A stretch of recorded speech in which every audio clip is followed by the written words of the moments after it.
ಪ್ರಜ್ವಲ್ ರೇವಣ್ಣ ಇದೊಂದು ಭರವಸೆ ನಾಯಕ ಅನ್ಕೊಂಡಿದ್ವಿ. ಇನ್ನೇನು ದೇವೇಗೌಡರು, ಕುಮಾರಣ್ಣ ಸ್ವಲ್ಪ ಅವ್ರ ಕಾಲಾವಧಿ ಮುಗಿದ ಮೇಲೆ ನೆಕ್ಸ್ಟ್ ನಿಖಿಲ್, ಪ್ರಜ್ವಲ್ ರೇವಣ್ಣ ಈ ಪಾರ್ಟಿಗೆ ಶಕ್ತಿ ತುಂಬುತ್ತಾರೆ ಅಂತ ತುಂಬಾ ಭರವಸೆ ಇಟ್ಕೊಂಡಿದ್ವಿ. ಸಿಕ್ಕಾಪಟ್ಟೆ ಹೋಪ್ಸ್ ಆ ಲೆವೆಲ್ಗಿತ್ತು. ಬಟ್ ಹೇಗಾಯ್ತು ಅಂದ್ರೆ ಅವ್ರ ಜೀವನ ತುಂಬಾ ಬೇಜಾರಾಗುತ್ತೆ. ಕೆಲವೊಂದು ವಿಚಾರ ನೆನ್ಸ್ಕೊಳಕ್ಕೆ ಅವ್ರ ಜೀವನ ಅವರೇ ಕೈನಾರ ಹಾಳು ಮಾಡ್ಕೊಂಡ್ಬಿಟ್ರು. ಒಳ್ಳೆ ಭವಿಷ್ಯ ಇತ್ತು. ಬಟ್ ಇವತ್ತು ಆಗಿರುವಂತ ಕೋರ್ಟ್ ತೀರ್ಪು ಇದೆಯಲ್ಲ, ಅದನ್ನ ನಾವು ಒಪ್ಲೇಬೇಕು. ಯಾಕಂದ್ರೆ ಈ ಅಧಿಕಾರ, ಈ ದುಡ್ಡು, ಪದವಿ ಯಾವುದು ಏನು ಕಾನೂನು ಮುಂದೆ ನಡೆಯಲ್ಲ. ಇವತ್ತು ಕೊಟ್ಟಿರುವಂತ ತೀರ್ಪು ಎಲ್ಲರೂ ಮೆಚ್ಚಲೇಬೇಕು. ತಪ್ಪು ಮಾಡಿದವ್ರಿಗೆ ಶಿಕ್ಷೆ ಆಗ್ಲೇಬೇಕು ಅಂತ.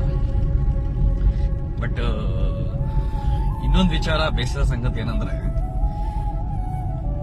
ಅವರು ನಡೆದಿರೋಂಥ ವಿಚಾರನೇ ಬೇರೆ ತರ ಇದೆ. ಬಿಡಿ, ಹೇಳ್ಕೋಬಾರ್ದು ಸುಮ್ಮನೆ.